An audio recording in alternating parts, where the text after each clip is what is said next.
looking for the root cause of illness and treating through natural protocols. Dr. Moore's passion for restoring health through a multi-therapeutic approach came from a young age when his mother was diagnosed with diabetes after a 3-year struggle trying to figure out what was causing her health to decline.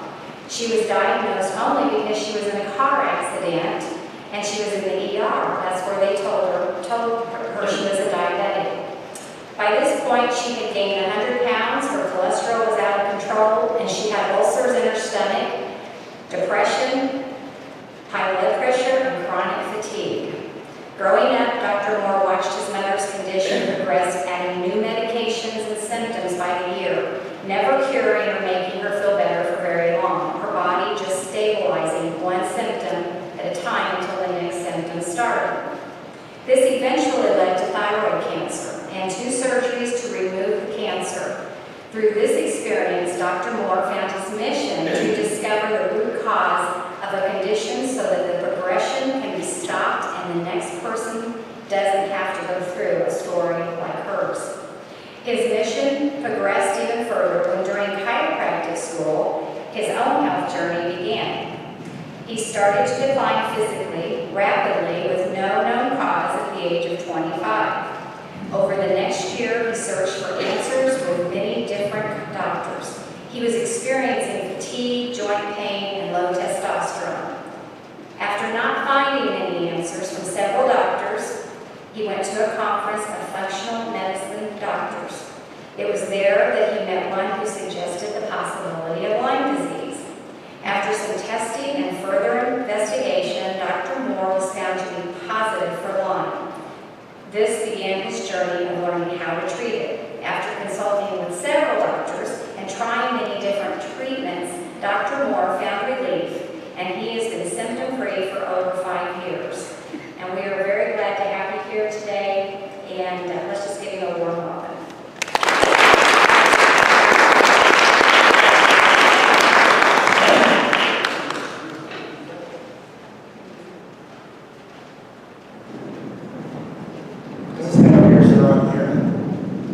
I wanted to start off my talk not just well, but it was a little more funny. How many people get mad when they hear Lymes? Yeah. So I put it up there, Lyme, spelled incorrectly. I've been around this long enough to know it irritates people. But it's a very, very complicated disease. It's not as simple as a bacteria or just taking antibiotics. There's so much more to it, and that's what I wanted to talk about tonight. Because so many people walk into my office thinking if they can just get rid of bacteria, they can get well. And that's just not how it works. That's why so many people are searching all the time when they get well. Alright. So Lyme is complex, but it's also a complex of many different disease processes, infections, and so many other things. So just a few I typed up there, which is parasites, mold, bacteria, fungus, toxins, metals, EMF, genetic dysfunctions. Those are a few pieces of the puzzle that you have to pay attention to when you're working with someone with Lyme. And if you don't know that you need to work with all those things, then you don't need to be working with Lyme. Because each patient that walks through your door is going to have some large portion of that puzzle. So you've got to make sure to pay attention to it. So what I like to tell people is antibiotics can help you treat bloodborne pathogen. Antibiotics are large molecules. They're designed to kill bacteria. Bacteria with no biofilm around it. They're designed to kill the bloodborne pathogens of bacteria inside your blood, not in your joints, which is why people's hands are always killing them. And that's also parasites. That can be babesia. That can be heavy metal toxicity. That can be chemical toxicity. Antibiotics don't kill the big, large parasites that you can see coming out of patients that are in your gut. They don't kill the viruses. But they wipe out your gut immunity to allow everything else to get stronger. So if the only treatment you're going through is antibiotics, you need more work. I'm not going to tell you antibiotics can't help you. I don't use them, but they're not the solution on their own. So she told a bit about my story. If you have heard of Cellcore or microformulas, Dr. Todd Watts or Dr. J. Davidson, they're friends of mine. Dr. Watts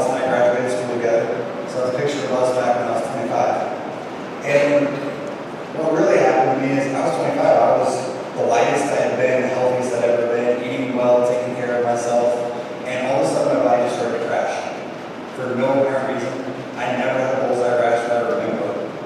If I look back at my health over 17, 18, 19, 20, I went from never getting injured, never being tired, never having any issues to slowly degrading. And it didn't really hit me until erectile dysfunction at 25. And when you go to doctors and they tell you at 25 erectile dysfunction is okay and normal and just take a pill, that is not what I want to hear. That is not something I was accepting of. So I was going to continue to search every guy who's like, no, I wouldn't accept that either. So that was my story. That's why I was motivated, because not only was I in pain and tired, I was like, am I ever going to have a wife or kids if I have no function? And that's just, I can say it now, but for a long time I couldn't talk about it. So I talk to patients every day about their bucket, what's in their bucket. And that's where all these things come into play. And hopefully you're going to be able to hear me when I walk away from this, because I'm going to draw the bucket.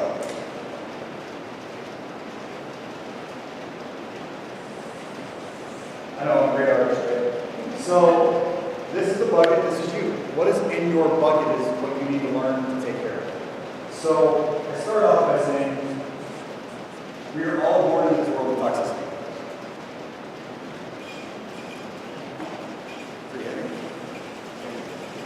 So there was a study done by the Environmental Workers Group, and what they found was the average umbilical cord from mother to baby at this point is 200 chemicals that cause cancer in it. So you're born toxic. We already have stuff in us before anything happens.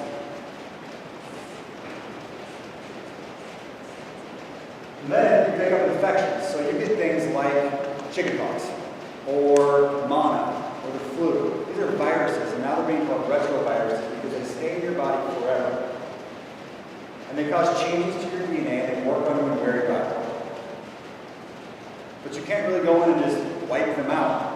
Just like you can't wipe out staph and strep out of your body because they have to be there. They're part of the microbiome. They're part of your body. You're more microbes than you are human. So you have to get everything to actually go into a state of homeostasis where it all works together. So the concept of wiping things out is becoming a foreign language to medicine because it doesn't work. It kills you at the same time. So we get these infections in us, and they stress our body. They stress our body. Well, the next thing is, in life, who has stress? Kids and husbands and wives and jobs and auto accidents. All these different things are stresses. And stresses add to your bucket. And we all have stresses in life. And it doesn't matter who you are, there's something there. Unless you just live out of the back of your truck up in the mountains and you're just relaxing every day, right? But then you might be stressed about how you're finding food.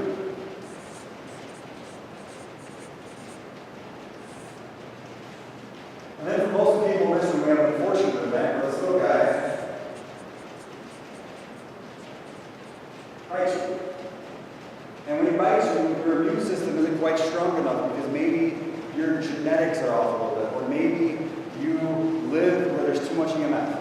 Maybe there's too much heavy metal in your water because Flint, Michigan is not the only place with lead in their water. In California, there's 98 counties that have more lead than Flint, Michigan. 98 different counties tested higher. But we all know about Flint because the water changed a little color because there was mud, dirt, or something else in it. But when you actually look at water in the United States, it's not that great. I have a patient of mine who does city pipe work. Went down to Nashville to sell asbestos pipes. It's not good for anybody. They're not going to restructure the entire infrastructure of the city. They can't. They don't have money. So we have to be vigilant of toxicity in our lives, whether it's from your mother or from the environment. So environmental toxicity is another piece of that puzzle. But what happens when your body is so stressed? This. What symptoms do we get? You don't get a symptom of Lyme, you get a symptom of chronic fatigue. You get symptoms of fibromyalgia. You get MS, because your genetics change. So all these symptoms start happening to your body because your bucket is full. So how do you get better? You start crossing things off. You start getting rid of stuff. You start killing infections. That's how you start getting better. The problem is you've got to strengthen the body, not just wipe something out to do that. Because if you just simply go in with a drug to kill things, or you just simply remove stress, you're not actually fixing all these other things, You've got to build the body up. So you've got to teach your doctor needs to work with you on supporting methylation process, support the liver, support the gut. You got to get your body operating at a high capacity so that it can start to fight back. Because studies are showing you never, ever will ever be 100% free of Borrelia, which is Lyme. It's going to be in your body, but your body's able to keep it suppressed, and it becomes part of your normal function. You ever notice people with Lyme don't get sick very often? It actually may help your immune system. It's just a bacteria in your body, just like staph and C. diff and strep. Those are all in you at all times. They're just normal bacteria because they're in balance. So it's more about balance than trying to wipe things out.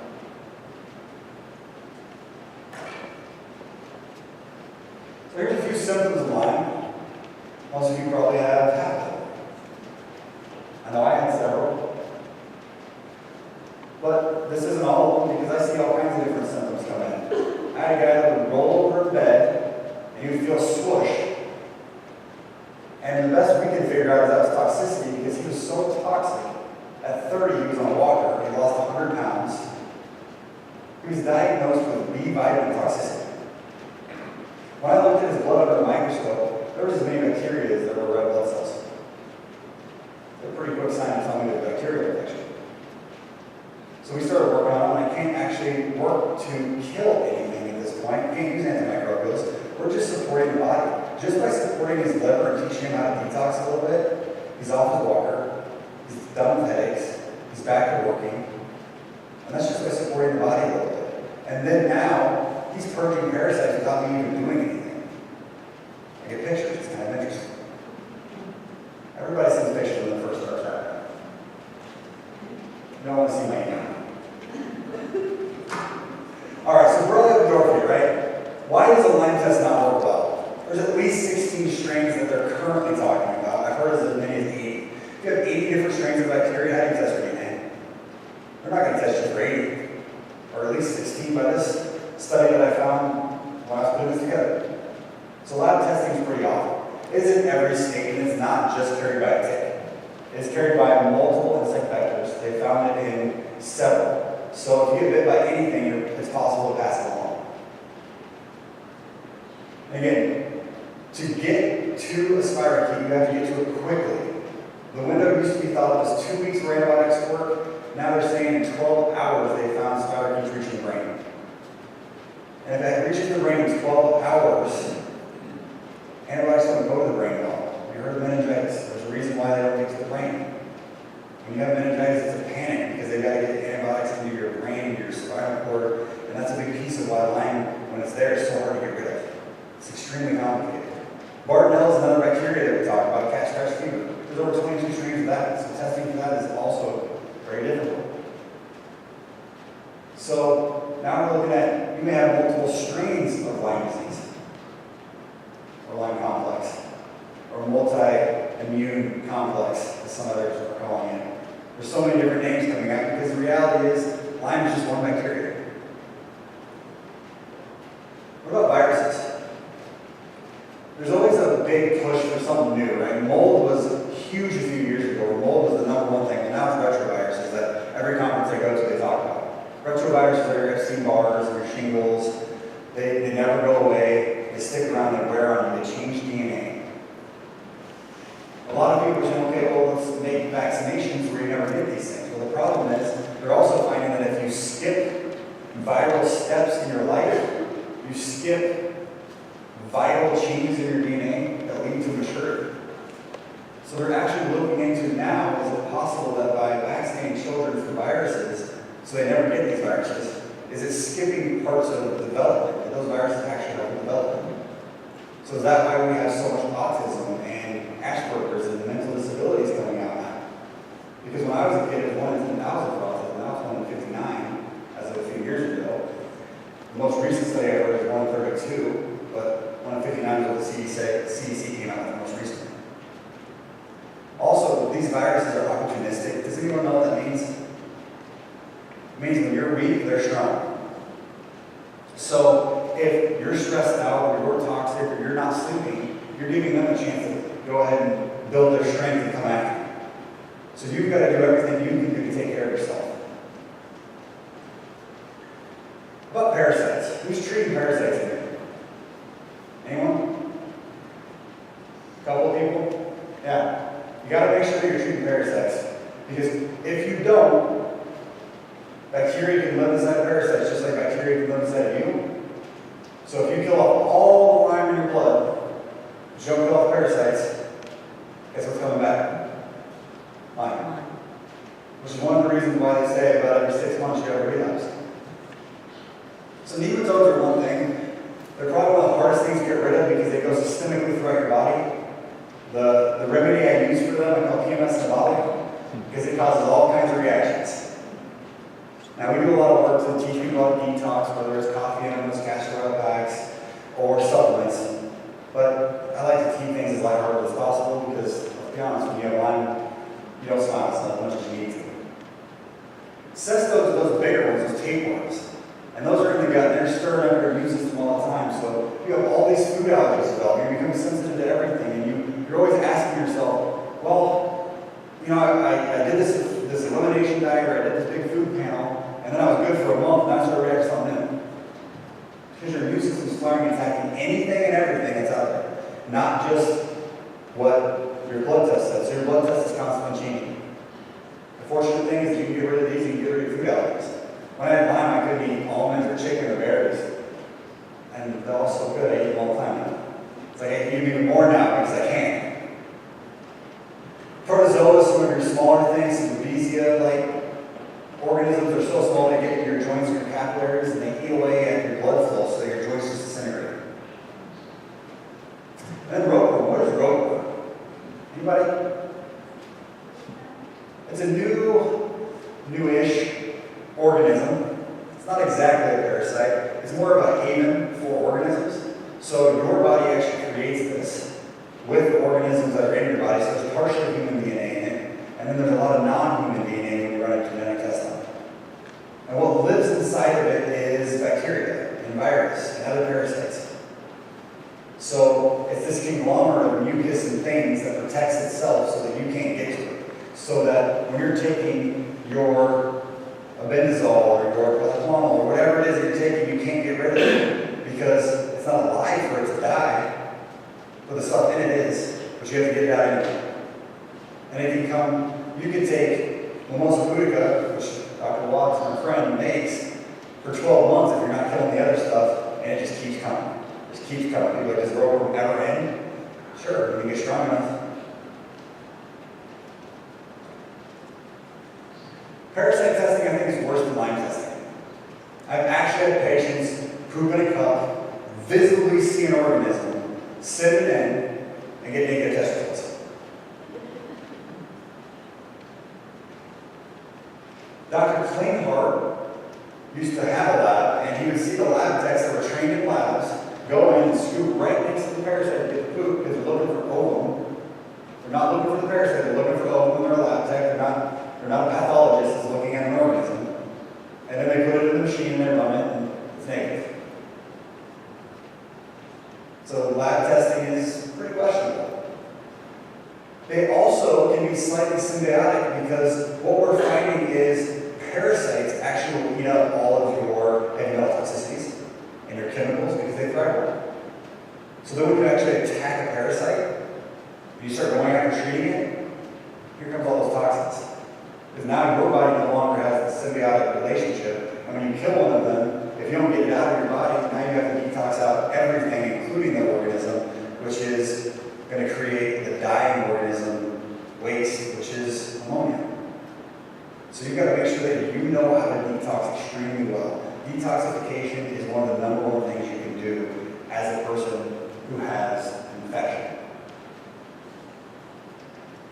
I think I spend more time talking about detox than I talk about actually treating infections anymore. Because if I get patients to learn how to detox, then they can handle treating an infection. Mold. Mold was so cool a few years ago, I never really got into it. I'll be honest, I'm not a mold expert. I know how to run the tests. I know a few ways to treat it. But the number one thing you can do for mold is get away from it. If it is in your home, you have to leave your home. You got to get it taken all out. You might be able to move back in. in your car or your job, you gotta get away from it. Because it will suppress your immune system and allow everything else to go out of control. Not to mention give you headaches and a lot of other non-fun things. So mold has to be on your radar, but if you're so focused on mold and you're not treating anything else, it's not gonna work either. I have patients that come in and they get the samples where they stick a needle all the way up to the top of your nose and they find a little bit of mold, and then they focus on that and they ignore everything else that's going on. They ignore their liver enzymes, they ignore their digestive tract, they ignore their food allergies, and they just treat this mold. And they're like, guys, get away from the mold, treat these other things. Mold is important. One more thing, get away from it. There it is. There's actually good testing for it. Test your homes, make sure that you're avoiding being in areas with mold. Mycoplasma. This is a more recent find in medicine. It's not quite a bacteria, it's not quite a virus. It's its own category. There's about 23 different kinds, and it will make you sick too. And the reason why I'm going through so many of these things is I want to make everyone aware that it's not just a bacterial infection. You're looking at a Lyme complex. I want everyone to realize there's so much more to it. Now they do try to use antibiotics for this, and it works some, but they find in a lot of mycoplasma that co-infection can even be causing rheumatoid arthritis. One of my mentors growing up, his daughter contracted rheumatoid arthritis as a juvenile. I guess contracted, right? It's supposed to be a genetic disorder. But they found a natural DO in Utah who put her on several herbs and a very low dose of tetracycline, and they left her on it for a year because juvenile rheumatoid arthritis can be a death sentence. She's now an adult. We're actually very similar in age, and she's just fine with no rheumatoid arthritis, and it doesn't just go away. After about a year of treatment for her, she was able to go back to the DO, and they did a little bit of light therapy with her eyes to treat for some, basically, a check engine light in your car. If you don't turn it off when you fix the car, the check engine light stays on. Her body didn't realize it healed, so they did a little bit of light therapy to switch that switch, and she was fine. So mycoplasma is just a little infection, just like all these other ones. Once it gets in your body, it just wears you down. But the treatment for it is even a little bit different than with antibiotics, a little bit different than with Lyme.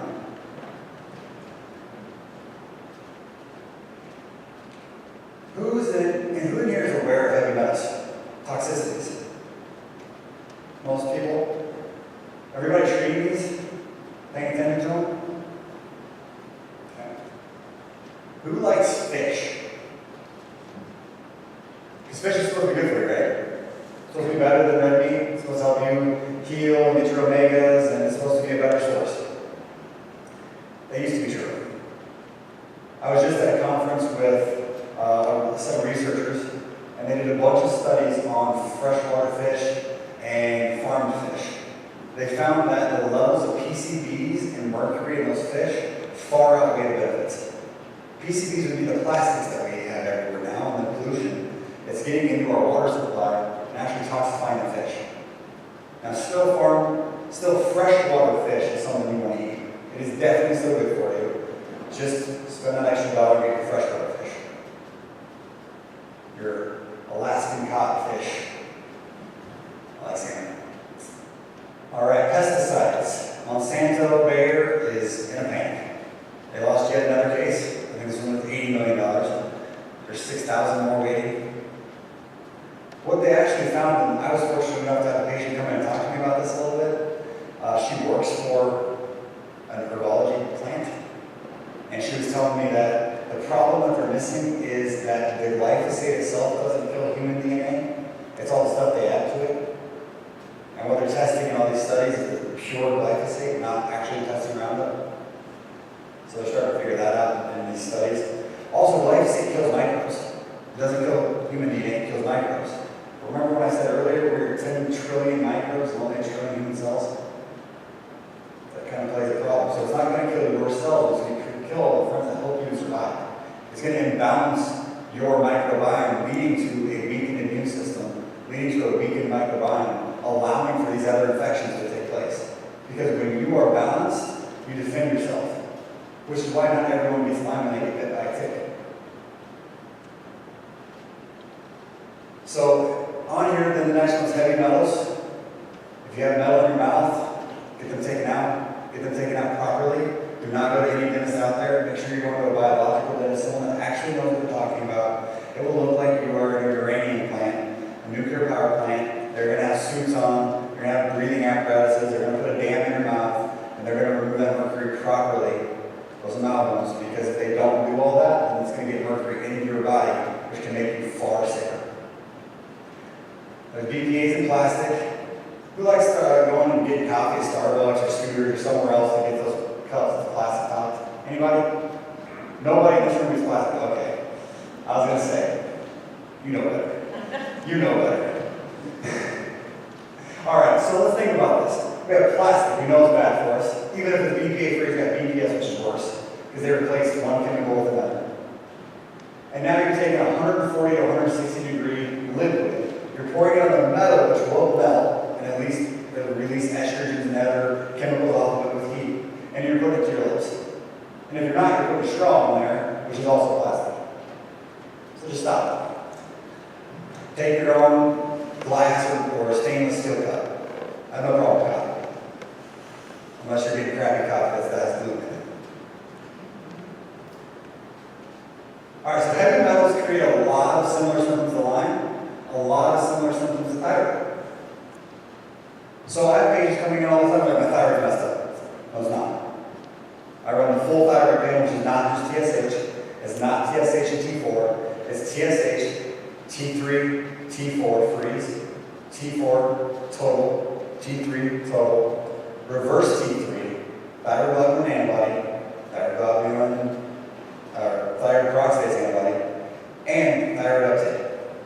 That's an actual thyroid panel. So if you haven't had that, and you have Lyme, it's likely you need that because Lyme all the time triggers Hashimoto's. I've seen some pretty ridiculous numbers out there, like 7,000 antibodies in Lyme patients, and then you treat their Lyme, and it drops down to 2,000. And then you treat some parasites and other infections, and it drops down to 200. So what causes Hashimoto's?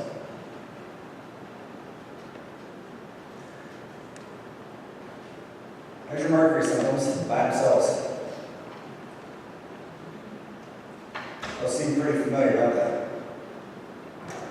So maybe you did kill off all the bacteria with your antibiotics, but you didn't get your mercury out. And that's why I'm trying to get across to everybody that being sick is so much more complicated than just a bacteria. I oftentimes, when I see patients come in and we start working through all their things, Lyme is not the first thing I'll treat. Lyme is the sixth thing I'll treat.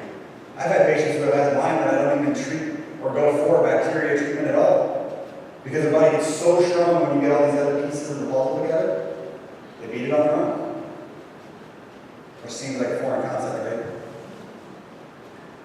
It's actually looking at the body as an organism that can heal itself versus an organism that's deficient in penicillin, or doxy, or tetracycline, or whatever it is.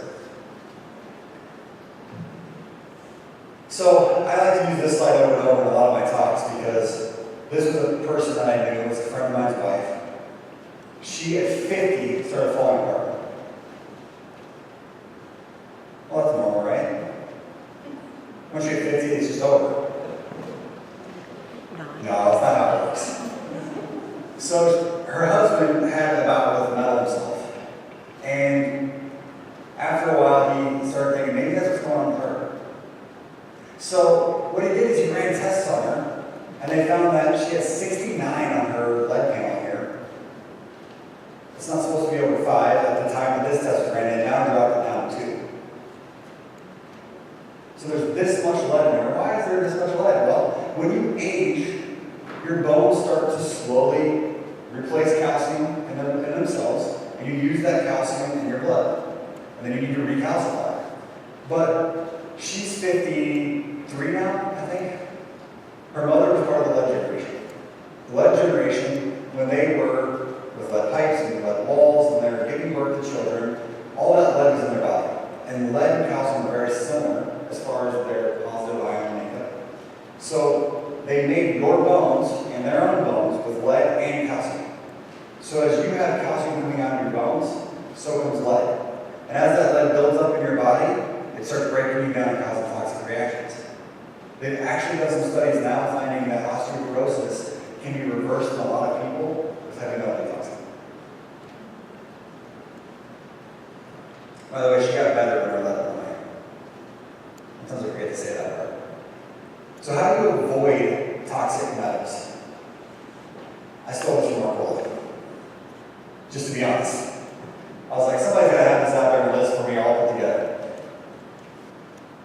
So, realistically, check your water. Be careful with what makeup you choose. The Environmental Workers Group came up with an app where you can scan whatever you're buying, and it'll tell you how toxic it is.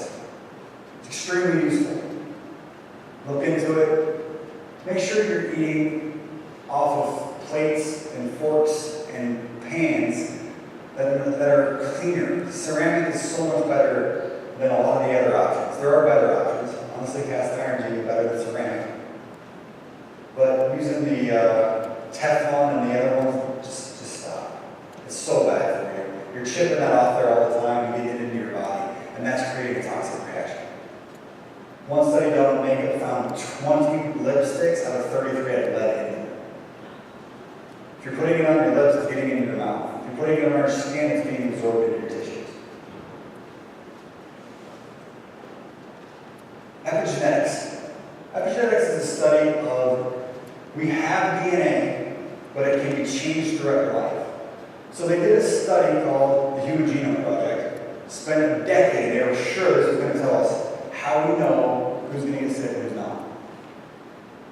They did not at all. What they found is everyone in this room is 99.9% the same. What matters is what switches are turned on and what switches are turned off. And those switches can be turned on or off from your parents, but you can turn them on in your life. If your bucket fills up, you start flipping switches you do not want to flip on. MFTHR is one of the very popular ones, but there's a lot of other DNA switches that can be turned on. Here's one that none of us want. It's called the agouti gene. It was done in mice. So what they did was they took and they said, all right, we're going to put these mice in this cage, we're going to give them 100 calories a day. We're going to put these mice in this cage, we're going to give them 100 calories a day, plus a little extra fluoride and lead and some other things. Some environmental toxins that we run every single day. Well, this doesn't have a laser on it, does it? Yeah. Oh. There we go. Okay. So these mice here, different color of fur. They used to have brown fur. The toxicity changed their fur color, like right here. It also caused them to become obese on the exact same amount of calories, exactly the same. So when your friend tells you they're doing absolutely everything they can do to lose weight, and they're following the diet, they're exercising, they're not losing weight, it's actually possible. So then, what they did is they took these mice and they said, all right, we're going to breed them. And the babies came out yellow fur and obese. Well, not immediately obese, but they became obese. So if you turn your genes on, you can pass it along. Whereas, of course, the control mice, they passed along the same hair color and size they were. So then this researchers went back and said, okay, what do we do? If we can detox these toxic mice, can we reverse this? Yes, they can. So they reversed it. The mice lost the weight. When they bred again, they passed along healthy genes. So the next generation did not have the agouti gene turned on. So you are in control of your own genetics to a point. EMFs. EMFs are a newer field, and they are absolutely important. EMF is electromagnetic field. Your cell phone puts it off, your laptop puts it off, all the cell phone towers put it off, the projector is putting it off. And electromagnetic fields affect many different people in many different ways. So some people are very sensitive to it, and if you are very sensitive to it, then likely you are probably a little bit health-wise weaker, because what it does is it can cause mutation of DNA strands in your body. They found that if they put animals in a study where they put them next to a cell phone tower, it caused 120 different proteins to mutate by putting live tissue by a cell phone tower. Well, that was 4G. 5G is twice as strong. And now we're going to have a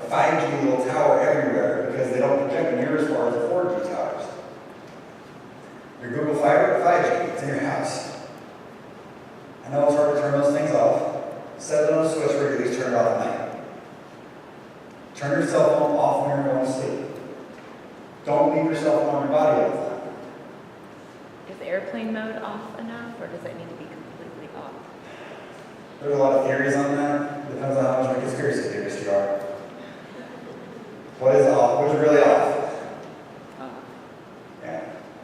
Well, I just wonder, like, for using it as an alarm. Yeah, I put mine 6 feet away from my bed. You what? Put it 6 feet from my bed. We all take our risks. I also have a favorite food that's really not good for you. I do that every few months. I'm not perfect. I don't expect my patients to be perfect. You can ask them yourself in the room. For a while, I'm going to ask you to be really, really clean, but the goal is to be able to get back to health to where you can tolerate some EMFs. You can tolerate some foods. All right. EMF exposure can also cause a lot of similar symptoms to metal or Lyme. You see how all these things start overlapping? Does it make it more confusing? What do you have? What are you dealing with? You see why I start going back to let's build the body's strength and see what kind of falls away? And then we can really get after what's left over.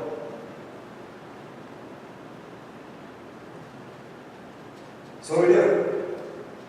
We start off by removing irritants. You remove food allergies.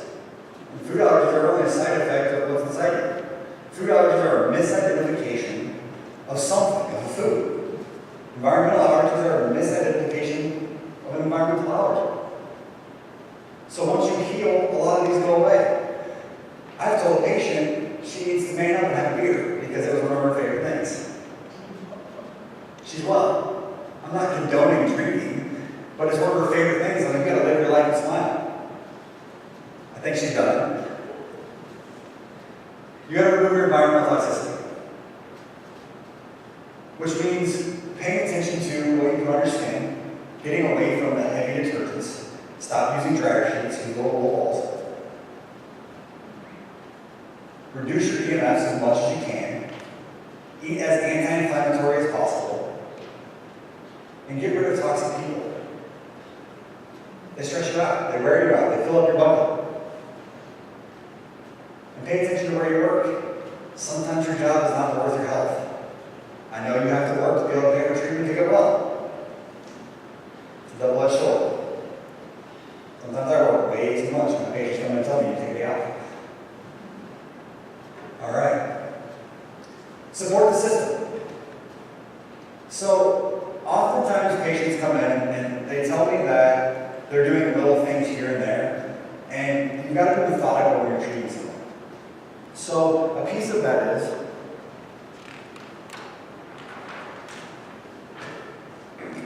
you've got to support the body. So, the body works in a very specific way. The brain, I know I'm a beautiful artist, it looks exactly like a brain. The brain is the last thing you're going to fix. So if you come to me with anxiety or depression, I'm going to tell you that's the last thing that's going to get better. It doesn't mean it won't go down just a little bit over time, but it's the last place your body can heal. So then the body itself, my stick here, is the next part. And then the liver, and then the small intestine. So this is the order you go in the treatment. So you've got to make sure that the gut is healthy first. And how do you do this? Do not start with a probiotic. Probiotics are necessary when they're right. If you take a probiotic too early in your treatment, then you're actually putting more bacteria into your body. Your body probably is leaky gut, Crohn's, ulcers, colitis. These things allow for bacteria to get into your bloodstream, which only irritates your immune system, further causing your body to get sick. So you've got to make sure that you heal this, then you can take a probiotic. You can also do cleanses here. So you can do coffee enemas, you can do colon hydrotherapies. You also need to get the parasites out. Once this is cleaned up, then we go out to the liver. We make sure we clean here. And a lot of times we do this together. But you've got to make sure that you can flush stuff out of the small intestine. So if you're backed up, if you're constipated, You cannot start detoxing until you get yourself moving. I have found a product that is working amazingly for a lot of my patients called Aloe. It's actually Aloe 450 by Ortho Molecular. And don't take too much of that because you'll be mad at me. It will flush you out. I have one person that didn't work on. One out of a whole lot. And then we go to the body. Once you start flushing the body, you have to make it to the liver, out of the small intestine, so it can get out of your body. And lastly, we get to the brain. So if you've ever wondered why, when you start trying to go after brain symptoms, you get worse, because it probably can't get out the rest of your body. So you have to start with a plan. Now, some of the supports we use in my office are simple. Glutamine helps clear the digestive tract, so does aloe. Slippery elm, Spanish moss. Getting rid of all the irritants. And we'll always go back to getting rid of the irritants first. You've got to remove anything you can remove to build your strength. Liver, you need to methylate. You need to check your DNA. You got to make sure you're not an FTHR. If you are, you're going to methylate slower. You're going to detox slower, which means your process is going to take longer. And you just have to realize that Lyme is not a sprint. It is a marathon. So be patient. Also with the liver, you've got to get binders. You've got to get good binders. There are stronger binders and weaker binders. Things like cilantro are only going to stir stuff up. They're not going to take it from the top to the bottom. You want to get biological carbohydrates. You want to get charcoal, but most of those stay in the gut. You can get chlorophyll and you get bentonite clay, and they're kind of in the middle. You've got to make sure that you have those carbons and ground metals once you get to the bottom. Otherwise, you're just going to get your liver and your gallbladder really managed. You've got to make sure you're supporting lymphatic movement, which is your lymph ducts. These are ducts that go throughout your entire body, and that's where all the toxicity and the proteins get dumped into when you're moving, when you're detoxing, when you have tissue that's dying. And how you get that going is you do little weird movements. And I've had guys send me videos of them doing it at the start of their treatment at the end. It's hilarious. I had one guy who did this. He could barely move. He could barely clap. This was his version of moving. And I told him to do this. Even I can't move because I pulled my shirt up. But you go all the way to the top, all the way to the bottom, and then you do little squats, and you go for 2 minutes. You get lightheaded a lot of times when you're sick because you're actually getting neuro oxygen to your brain. You're getting your nitric oxide to open up blood vessels so that you can move toxicity out of your body. He sent that to me, and he also made me cry. I'm not going to do it right now because I'm going to cry too. Because doing this, he did it for a minute and fell down on the couch and almost couldn't get back up, and he was breathing so hard he couldn't function. And then 6 months later, he did it really fast and then jumped and clapped under both legs in the middle of it, and then did this to the camera, and he showed it to me, and I was like, I lost it. He was like, that's what this is for. That's what we're trying to do every day. Cellular support. So you've got to get the right fats in, because fats are actually what help the outside layer of your cell, phospholipid bilayer. So you've got to eat the proper fats. Don't be afraid of fat. Cholesterol is a good thing. You've got to monitor it, but it's still a good thing. If your cholesterol is below 140, it's a really bad thing. Methylation, again, it keeps coming back, right? So we've got to use those B vitamins. We've got to make sure that your B vitamins are in the right place. You've got to check your homocysteine labs. You've got to make sure that your methylmalonic acid is proper. Because just testing B in the blood doesn't give you a real answer. Red light therapy has been amazing for me. It's helped my testosterone level go back up. It's helped me to feel young. It's also helped to heal cells and tissues. So like when I go work out, I'll do red light therapy afterward, and all the 25-year-olds are mad that I can keep up with them now. So, we got goals. I just want to stay young. And then brain support. You will go through a point when you heal that you need brain support, because it will get hard on you when you're getting healthy. Because you're going to realize you lost time. You've lost 5 years, 10 years, 20 years. And now you're finally starting to feel well. So counseling comes as part of that. Bach flowers are flower essence remedies that can help you to deal with some of that. But counseling's still there. N-acetylcysteine is a binder. It's an amino acid that goes to your brain and grabs all that ammonia and pulls it out. Very useful. You do too much of it, you get a detox reaction. Anything that's good can be bad. I don't care if it's essential oils, herbs, medications. Anything that can be good can also be bad. You have to do everything in a balance. You're going to say balance way too many times. Then oxygen. I got a new product that a lot of my old patients wish I would have had, because it's molecular molecular oxygen. It's bound to carbon, it goes into your brain, and actually turns the lights on. You're all sad and unhappy. Yeah, sorry. All right. So the one thing I was told I have to do before I leave, which is draw my onion. The patient said he really appreciated that. So I'm going to do it for him. We're going to talk about that. But here's a few detox things that I tell all of my patients about.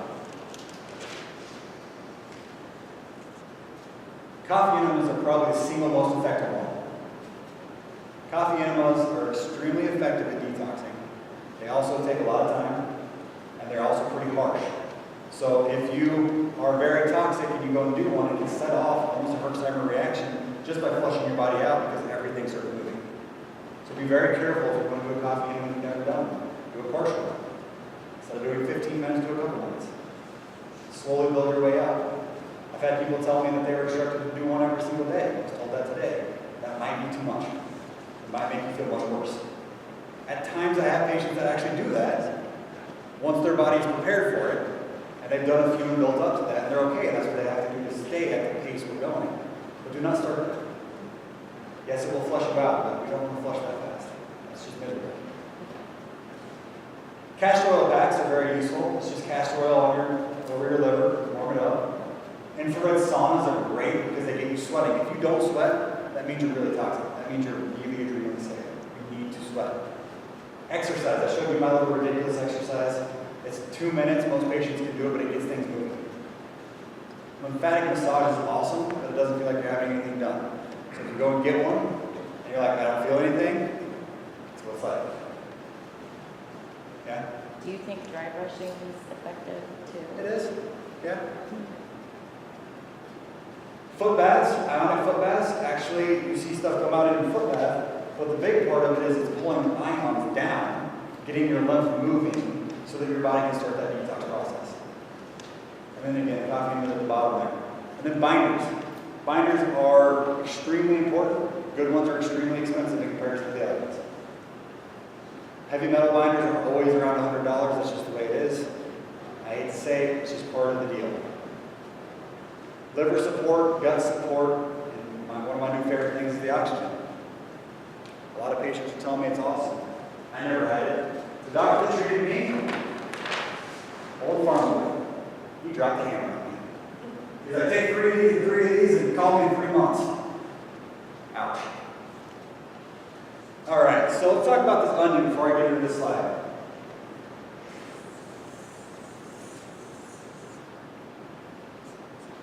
We all want that. We want health. And we want it yesterday.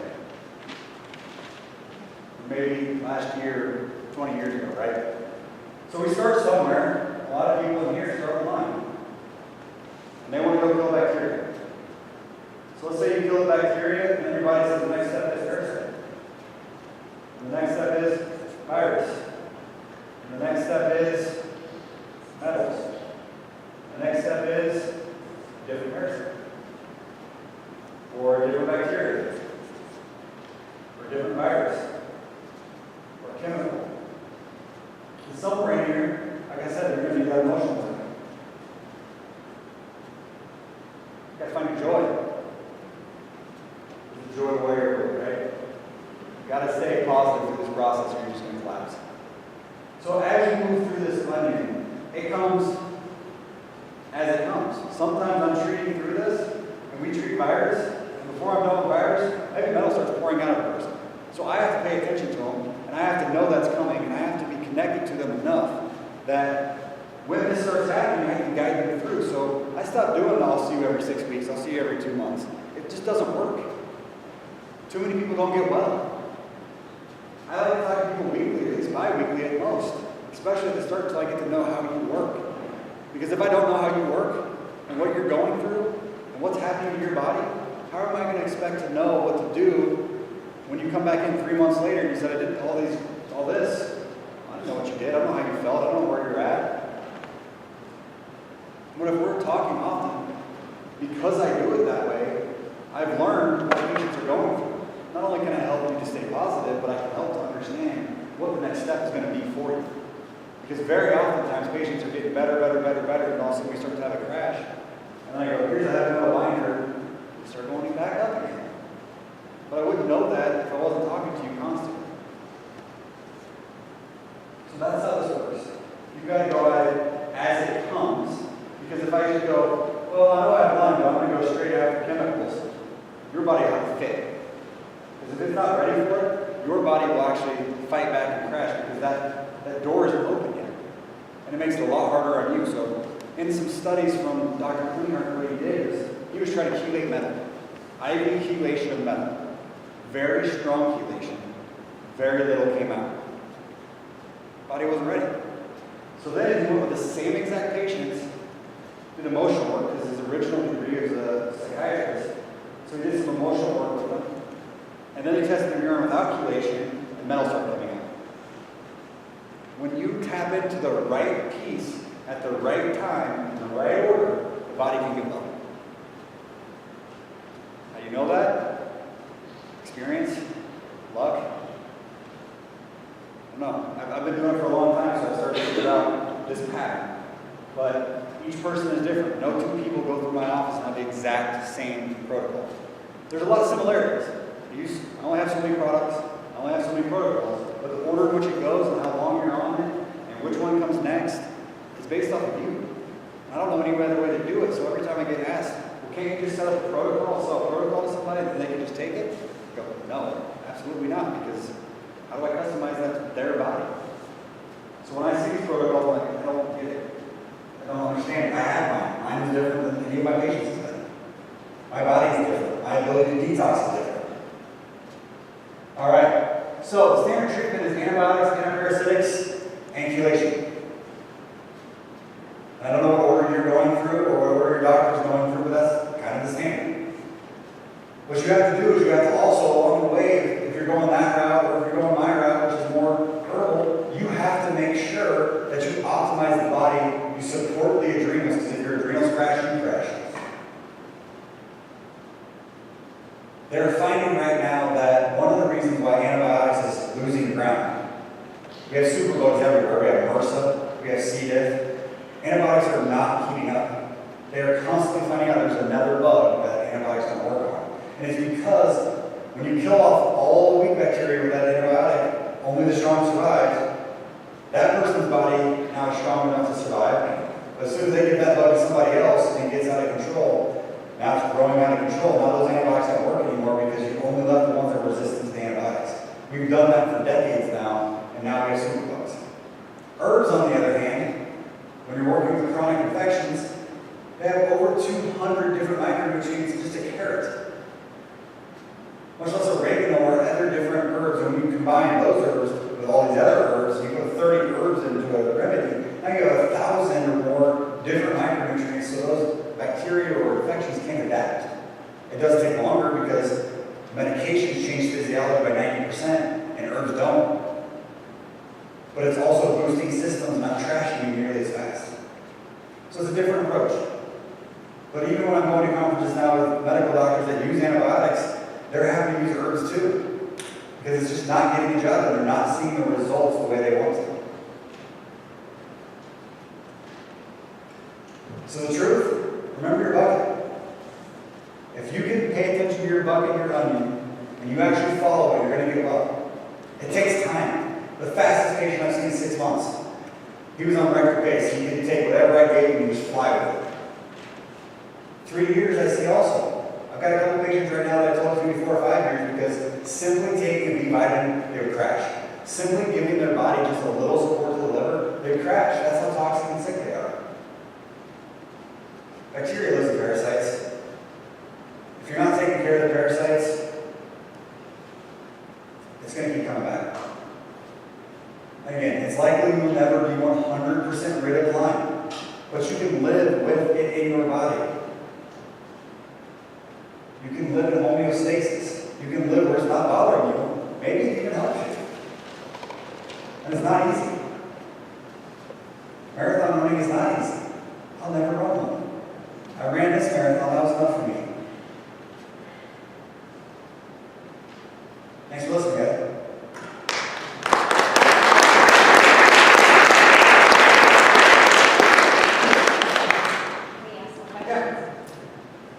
Okay, I'm going to stop. You talked about earlier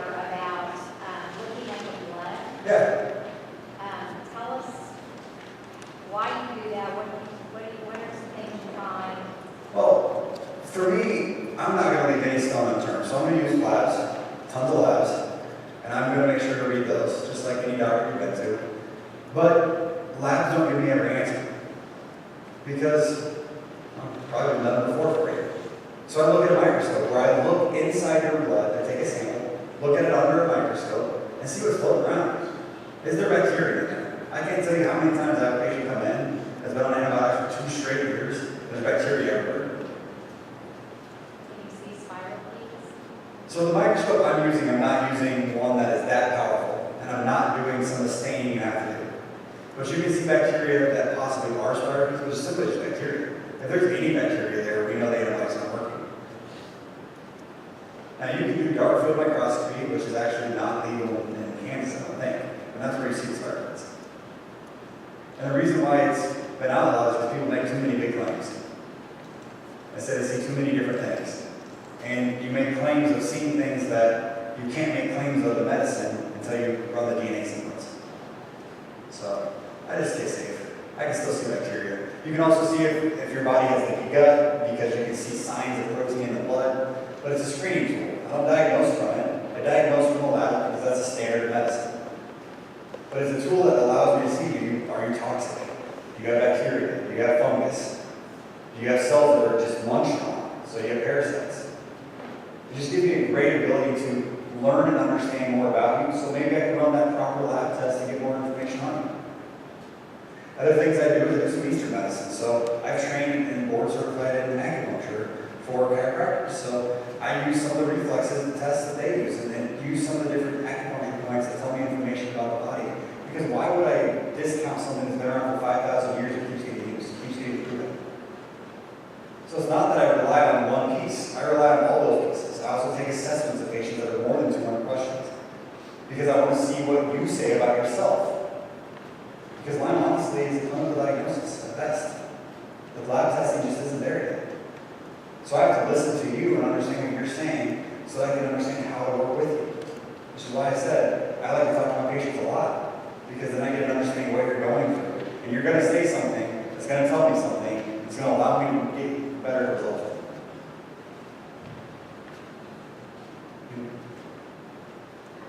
What can I do if I don't sweat? Like, what is, If you don't sweat, yeah, I just didn't realize that. Then I just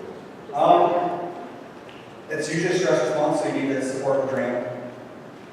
So there's a lot of adrenal supplements out there, but adrenals are your fight or flight hormone makers. So they make cortisol, adrenaline, and all those things. So empty your bucket. I know that's not as easy as it sounds, right? I use a product called DSF from NutriWest a lot, or Adaptogrin from Apex. Those are products I use in my clinic. They support giving you the nutrition that adrenals use. They also can use things that are called glandulars, which are adrenal glands from other things like pig or bovine. That when that goes into your body, when your body attacks at it, attacks that instead of you. It just helps to support your body to give you a little step up. And then saunas, detoxing. Once you start detoxing, usually it starts a little bit more, a little bit more. So I put people in the sauna, put it at 150 degrees, and start in about 10 minutes because they can't tolerate it. So I did a hot bath and it paralyzed me. Yep. Stuck in the tub. Yep. So I'm a little afraid to try sauna. Absolutely. Is that correct? Yeah, because you start moving too much too fast. That's what I was saying about the coffee and earlier. You move too much too fast, you're going to have a bad result. I don't start people with detox therapies in my office until I get them going on a couple of different things to see how they respond. One, B vitamins. You tolerate B vitamins? I have to do a shot. I don't absorb. You don't absorb.